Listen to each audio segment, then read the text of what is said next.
నమస్కారం. ETV life ఆధ్యాత్మిక channel తీర్థయాత్ర కార్యక్రమానికి స్వాగతం. లోకంలో అసుర శక్తులు విజృంభించడానికి ప్రయత్నించిన ప్రతిసారి అణచివేయటానికి ఆదిపరాశక్తి అవతరిస్తూనే వచ్చింది.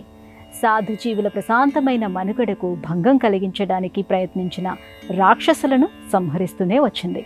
దుర్మార్గాన్ని దునుమాడటానికి అమ్మవారు ధరించిన అవతారమే చండీ. అలా చండీ రూపంలో చండీగఢ్లో వెలుగొందుతున్న ప్రాచీన చండీమాత ఆలయమే నేటి మన తీర్థయాత్ర.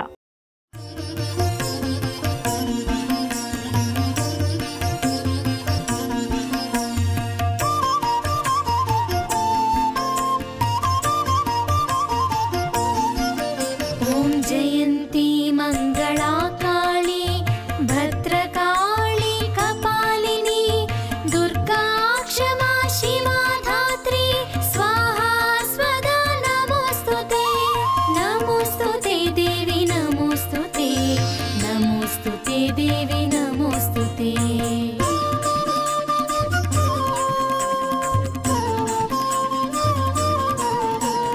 జయత్వం దేవి చాముండే జయ భూతార్తిహారిణి జయ సర్వగతే దేవి కాలరాత్రి నమోస్తుతే నమోస్తుతే దేవి నమోస్తుతే నమోస్తుతే దేవి నమోస్తుతే.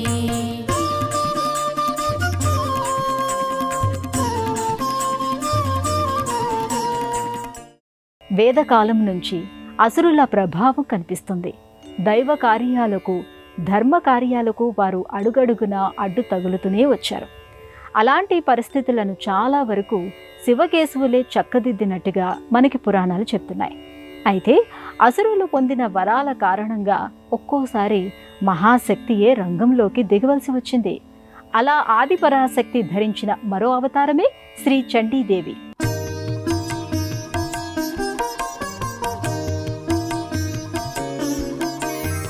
చండీ అంటే ఛేదించటం అనే అర్థం ఉంది. మహాలక్ష్మి, మహాసరస్వతి, మహాకాళి అమ్మవార్లు ఇచ్ఛాశక్తి, జ్ఞానశక్తి, క్రియాశక్తిగా ఆవిర్భవించారు. ఈ మూడు శక్తుల కలయికగా ఆవిర్భవించినది చండీ. లోకంలో ధర్మ మార్గానికి ఆటంకాలు, అవరోధాలు ఏర్పడినప్పుడు అందుకు కారకులైన వారిని తొలగించడం ఆదిపరాశక్తి అయిన అమ్మవారు చేస్తూ వచ్చింది. ప్రశాంతమైన వాతావరణంలో ధైర్యంగా జీవించగలిగే శక్తిని ప్రసాదిస్తూ వచ్చింది. విశ్వంలోని మానవాళికి ఆది పరాశక్తియే అమ్మ. అమ్మయే అందరికీ లభించిన అమృత కలశం. ఆ తల్లికి మించిన అక్షయ పాత్ర లేదు. తన బిడ్డలు ఇబ్బంది పడటానికి కారకులైన వారిని ఆ తల్లి ఎంతమాత్రం క్షమించదు. అలాంటి సమయంలో ఆగ్రహంతో ముడిపడిన అమ్మవారి కనుబొమ్మల మధ్యలో నుంచి ఆవిర్భవించిన మహాశక్తి రూపమే చండీ. అలాంటి చండీదేవి కొలువైన కారణంగానే ఈ ప్రాంతానికి చండీగఢ్ అనే పేరు వచ్చింది. కేంద్రపాలిత ప్రాంతమైన చండీగఢ్ అందంగా తీర్చిదిద్దిన నగరం. అద్భుతమైన రూపకల్పన విశేషాలతో ఆశ్చర్యచకితులను చేస్తుంది. విశాలమైన రహదారులు, అధికార భవనాలు, నివాస గృహాలు ఈ నగర వైభవాన్ని మన కనుల ముందు నిలుపుతుంటాయి. ప్రకృతి పరంగా కూడా చండీగఢ్ తన ప్రత్యేకతను చాటుతూ ఉంటుంది. పర్వతాలు, జలపాతాలు, సరస్సులు, ఉద్యానవనాలతో పర్యాటకులను విశేషంగా ఆకర్షిస్తూ ఉంటుంది, ఆకట్టుకుంటూ ఉంటుంది. చండీగఢ్లోని శక్తి సంబంధమైన ఆలయాలలో కాళీబారి, మాతా మానసాదేవి, చండీదేవి ఆలయాలు ప్రధానమైనవిగా కనిపిస్తాయి. ఇక గుగ్గే హనుమాన్, శ్రీ లక్ష్మీనారాయణ ఆలయాల మాదిరిగానే చండీదేవి ఆలయం కూడా ఇక్కడ ప్రాచీన కాలం నుంచి విరాజిల్లుతోంది. అంటే చండీగఢ్ నగరం ఏర్పడటానికి పూర్వం నుంచే ఈ క్షేత్రాలు ఇక్కడ ప్రాధాన్యతను సంతరించుకోవడం విశేషం. మహాశక్తి స్వరూపమైన చండీదేవికి ఆలయాలు తక్కువగానే కనిపిస్తూ ఉంటాయి. అయితే ఆ తల్లి ఎక్కడ కొలువైనా విశేషంగా ఆరాధించబడుతూ ఉండటం మనం గమనించవచ్చు. కటక్ చండీ, హరిద్వార్లోని చండీమాత ఆలయాలు అత్యంత విశిష్టతను సంతరించుకొని కనిపిస్తూ ఉంటాయి. ఆ వరుసలో విలసిల్లుతున్నదే చండీగఢ్లోని చండీమాత ఆలయం. చండీగఢ్కి ఏ పనిపై వెళ్లినా అమ్మవారి దర్శనం చేసుకోకుండా వెనుదిరగరనే చెప్పాలి.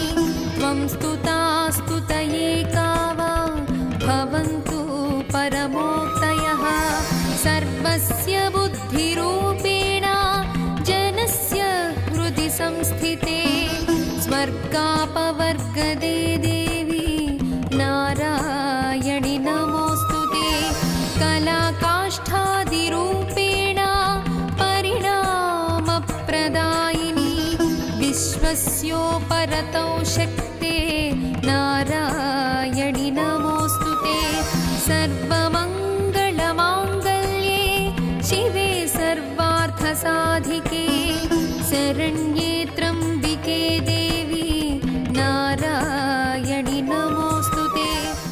చండి అనే పేరే ఆ తల్లి ఎంత శక్తివంతమైనదనే విషయాన్ని చెబుతూ ఉంటుంది. చండి అంటేనే కోప స్వభావం కలిగినది అనే అర్థం ఉంది. అయితే ఆ కోపం ఎవరిపైన అంటే తన బిడ్డలను కష్టపెట్టేవారిపైన, ధర్మాన్ని తప్పి నడుచుకునేవారిపైన అని చెప్పాలి. అంతటి శక్తి స్వరూపిణి అయిన అమ్మవారు ఇక్కడ ఆవిర్భవించటము వెనుక పురాణ సంబంధమైన ఒక కారణం కనిపిస్తుంది. చండీగఢ్ నగరం కేంద్ర స్థానం నుంచి దాదాపు 10 కిలోమీటర్ల దూరంలో ఈ ఆలయం కనిపిస్తుంది. రహదారి పక్కనే గల స్వాగత తోరణం నుంచి ఆలయ పరిధిలోకి ప్రవేశించవలసి ఉంటుంది.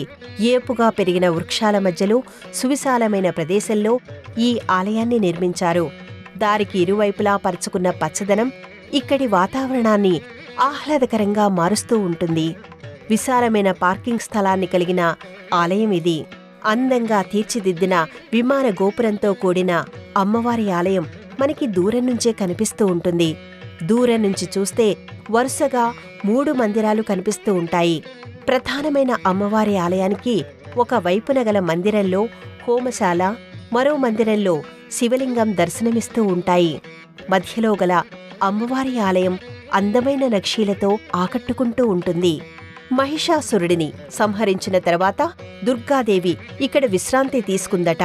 ఆ తర్వాత తన భక్తులకు రక్షణగా ఉండడం కోసం ఇక్కడే ఆవిర్భవించిందని అంటారు. అర్జునుడు ఈ ప్రదేశంలో దుర్గాదేవి అనుగ్రహాన్ని కోరుతూ కొంతకాలం పాటు తపస్సు చేశాడనే మాట కూడా ఇక్కడ వినిపిస్తుంది.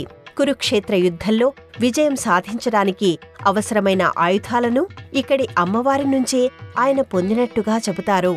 చూడడానికి ఇది ఓ మాదిరి ఆలయంగా కనిపించినప్పటికీ ద్వాపరయుగం నుంచే ఈ క్షేత్రం ఉందనే విషయాన్ని ఈ కథనం చెబుతోంది. వలయాకారంలో నిర్మితమైన ఈ ఆలయం ఎంతో ఆకర్షణీయంగా అనిపిస్తుంది. గర్భాలయ గోడలపై నవదుర్గా రూపాలను ఏర్పాటు చేశారు. నవదుర్గలుగా శైలపుత్రి, బ్రహ్మచారిణి, చంద్రఘంట, కూష్మాండ, స్కందమాత, కాత్యాయిని, కాళరాత్రి, మహాగౌరి, సిద్ధిధాత్రి కనిపిస్తారు. ఒక్కో అమ్మవారు ఒక్కో విశేషమైన రూపాన్ని, ప్రత్యేకమైన అనుగ్రహ శక్తిని కలిగి ఉంటారు. చండీదేవి 18 చేతులతో ఆవిర్భవించినట్టుగా పురాణాలు చెబుతున్నాయి. అయితే చాలా ప్రాంతాల్లో అమ్మవారు శిలారూపంలో ఒక ఆకృతిని కలిగి ఉండటమే కనిపిస్తుంది. ఈ ఆలయంలో మాత్రం అమ్మవారు నల్లని వర్ణంతో కూడిన ఒక చిన్న మూర్తిగా తల ఒకవైపుకు వంచి చూస్తున్నట్టుగా ఉంటుంది. స్వర్ణ వర్ణంతో కూడిన గర్భాలయంలోని అమ్మవారి దివ్యమంగళ రూపాన్ని భక్తులు దర్శించుకుంటారు. అత్యంత భక్తి శ్రద్ధలతో ఆ తల్లి పాదాలను ఆశ్రయిస్తారు. ఆ తల్లికి ఇష్టమైన చీరసారలు, కానుకలు సమర్పించుకుంటూ ఉంటారు. తమని ఓ కంట కనిపెట్టుకోమని అభ్యర్థిస్తారు. శరత్కాలం అమ్మవారికి ఇష్టమైన కాలం. అందువల్లనే ఆ సమయంలో శరన్నవరాత్రులు జరుగుతూ ఉంటాయి. అప్పట్లో రాసులు యుద్ధానికి తగిన సమయంగా శరత్కాలాన్ని ఎంచుకునేవారు. యుద్ధానికి వెళుతూ అమ్మవారి ఆశీస్సులు తీసుకునేవారు. అలాగే పూర్వం ఈ ప్రాంతాన్ని పరిపాలించిన రాజులు సైతం ఇక్కడి అమ్మవారిని తప్పకుండా దర్శించుకునేవారని అంటారు. యుద్ధాలకు వెళ్లడానికి ముందు తిరిగి వచ్చిన తర్వాత చండీదేవిని దర్శించుకునేవారని చెబుతారు. ఇప్పటికీ ఈ ప్రాంతంలో ఎవరు ఎలాంటి శుభకార్యాన్ని తలపెట్టినా ముందుగా అమ్మవారి అనుమతిని, ఆశీస్సులను తీసుకుంటూ ఉంటారు. శక్తి సామర్థ్యాలను, విజయాన్ని ప్రసాదించే అమ్మవారు ఈ పరిసర ప్రాంతాల్లోని చాలా మందికి ఇష్టదేవతగా కనిపిస్తుంది. వారి పూజా మందిరంలో చండీమాత చిత్రపటం లేకుండా ఉండదు. అంత బలమైన విశ్వాసం ఇక్కడ పూర్వకాలం నుంచి కనిపిస్తూ రావడం విశేషం.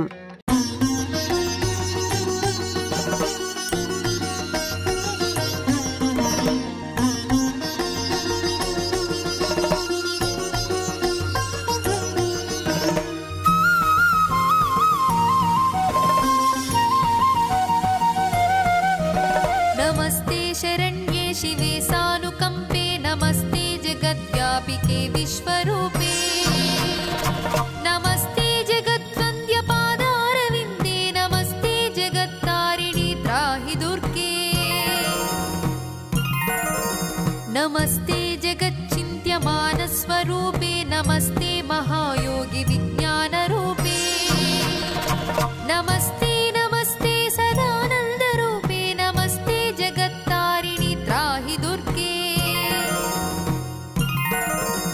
अनाथस्य दीनस्य तृष्णातुरस्य भयार्तस्य भीतस्य बद्धस्य जन्तोः त्वमेका गतिर्देवि निस्तारकर्त्री नमस्ते जगत्तारिणि त्राहि दुर्गे దేవి భాగవతాన్ని ఒకసారి పరిశీలన చేస్తే చండీదేవి ఆవిర్భావం కూడా లోక కళ్యాణం కోసమే జరిగిందనే విషయం అర్థమవుతుంది. చండీదేవిగా అమ్మవారు ఈ నేలపై అడుగు పెట్టడానికి గల కారణాలు ఎలాంటివనే విషయం తెలుస్తుంది. చండీదేవి శక్తి, ఆ తల్లి చూపే మహిమలు ఎలాంటివనేది అనుభవంలోకి వస్తుంది.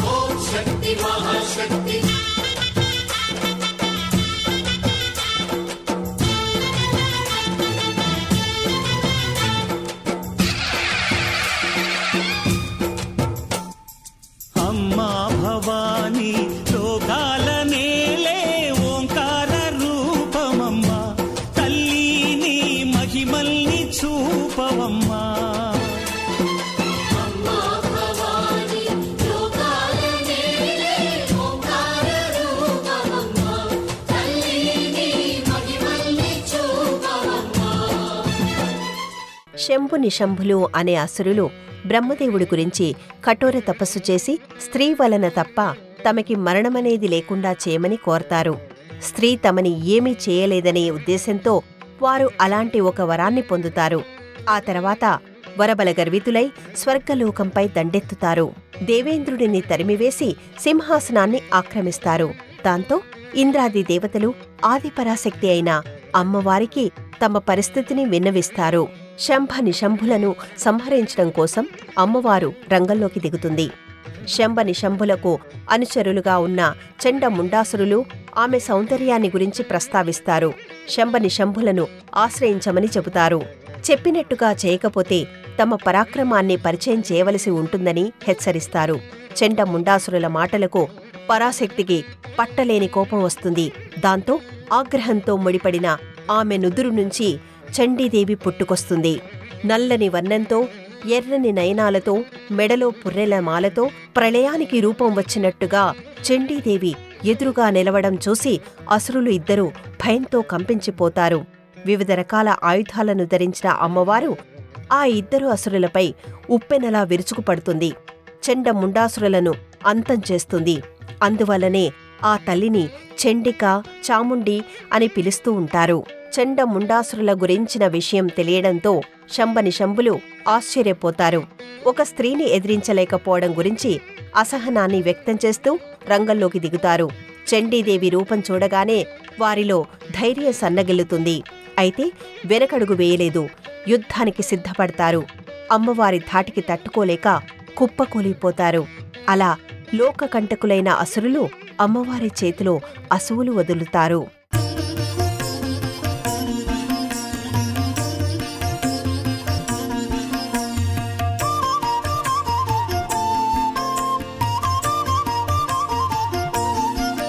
रक्तबीजवदे देवी चण्डमुण्ड विनाशिनी रूपं देहि जयं देहि यशो देहि द्विषो जहि नमोस्तुते देवी नमोस्तुते नमोस्तुते देवी नमोस्तुते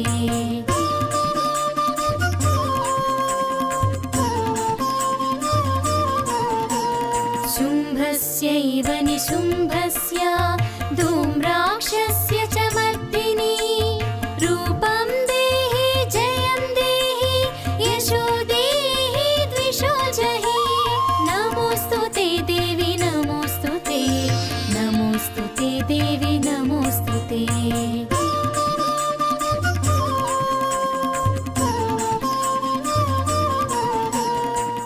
ప్రాచీన కాలంలో ఎంతోమంది మహర్షులు సిద్ధులు తపస్సు చేసుకున్న మహిమాన్వితమైన ప్రదేశంగా, సిద్ధపీఠంగా ఈ పుణ్యస్థలిని గురించి చెప్పుకుంటారు.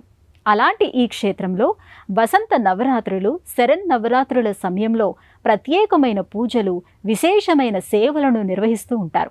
ఇక ఇక్కడ జరిగే చండీ హోమాలు విశేషమైన ఫలితాలను ఇస్తాయని చెబుతారు.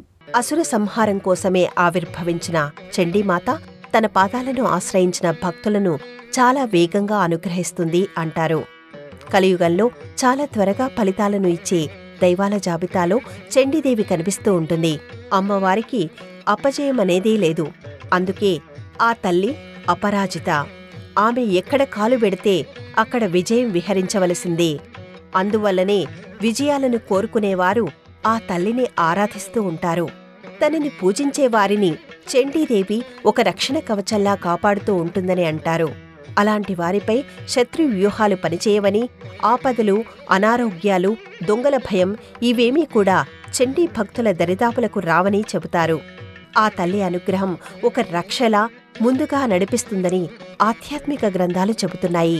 చండీ నామస్మరణ వల్ల సమస్త పాపాలు సమసిపోతాయనే మహర్షులు సెలవిచ్చారు. ఎంతో మంది సిద్ధులు అమ్మవారిని ఉపాసించి తాము ఆశించిన ఫలాలను అందుకున్నారు. ఒక్క మాటలో చెప్పాలంటే ధర్మబద్ధమైన మార్గంలో నడుస్తూ ఆ తల్లిని ఆరాధించే వారికి సకల సంపదలు, సౌభాగ్యాలను ఆ తల్లి ప్రసాదిస్తుంది. జీవితం ప్రశాంతంగా గడిచిపోవడానికి అవసరమైన మార్గాలను చూపుతుంది. 700 శ్లోకాలను కలిగిన దేవీ సప్తశతిని పారాయణ చేయడం వల్ల అన్ని రకాల దుఃఖాల నుంచి విముక్తి కలుగుతుందని, మనోభీష్టాలు నెరవేరుతాయని చెబుతారు.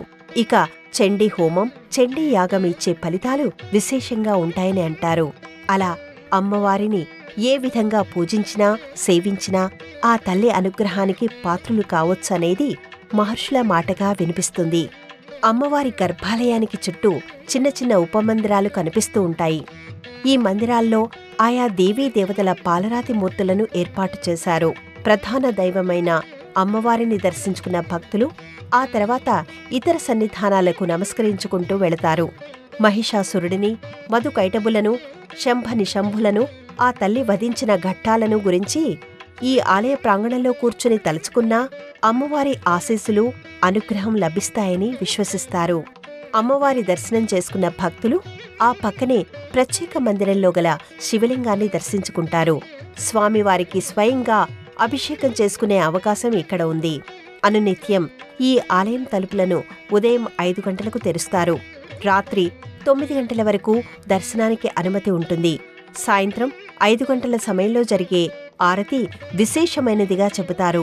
దేశంలోని అన్ని ప్రధానమైన నగరాల నుంచి చండీగఢ్కి రోడ్డు, రైలు, వాయు మార్గాలు ఉన్నాయి. చండీగఢ్లో దిగిన తర్వాత స్థానిక వాహనాల్లో ఈ ఆలయానికి చేరుకోవచ్చు. మహిషాసురుడిని సంహరించిన అనంతరం దుర్గాదేవి విశ్రాంతి తీసుకున్న ప్రదేశం ఇది.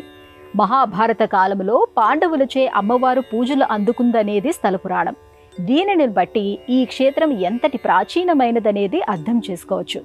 ఇక ఈ నగరానికి చండీగఢ్ అనే పేరు రావటానికి కారణమైనది ఇక్కడి అమ్మవారే. ఇలాంటి ఈ ఆలయ దర్శనం సమస్త దోషాలను తొలగించి సకల శుభాలను ప్రసాదిస్తుంది. అమ్మవారి అనుగ్రహ పీఠంగా కనిపించే ఈ ఆలయ విశేషాలను గురించి తెలుసుకున్నారు కదా. మరో ఆలయ సందర్శనంతో మళ్ళీ కలుసుకుందాం. అంతవరకు సెలవు. నమస్కారం.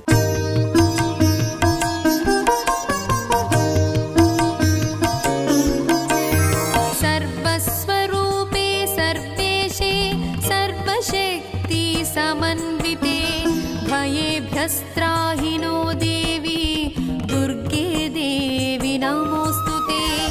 एतत्ते वदनं सौम्यं लोचनत्रयभूषितं पातु न स्वं भूतेभ्यः कात्यायनि नमोस्तुते। ज्वालाकराळमत्युग्रम् अशेषासुरसूदनं त्रिशूलं पातु नो भीतेर्भद्रकाली नमोस्तुते।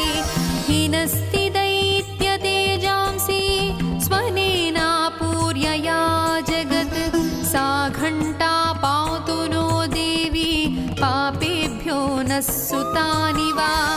असुरासृक्वसा पङ्कचर्चितस्ते करोज्ज्वलः शुभाय खड्गो भवतु चण्डिके त्वां नता वयं प्रणतानां प्रसीदत्वं देवी विश्वार्तिहारिणी त्रैलोक्यवासिनामीड्ये लोकानां वरदा भव। ఈ కార్యక్రమాన్ని తిరిగి చూడాలనుకుంటే www.youtube.com/@ETV Life Spiritual లో చూడవచ్చు.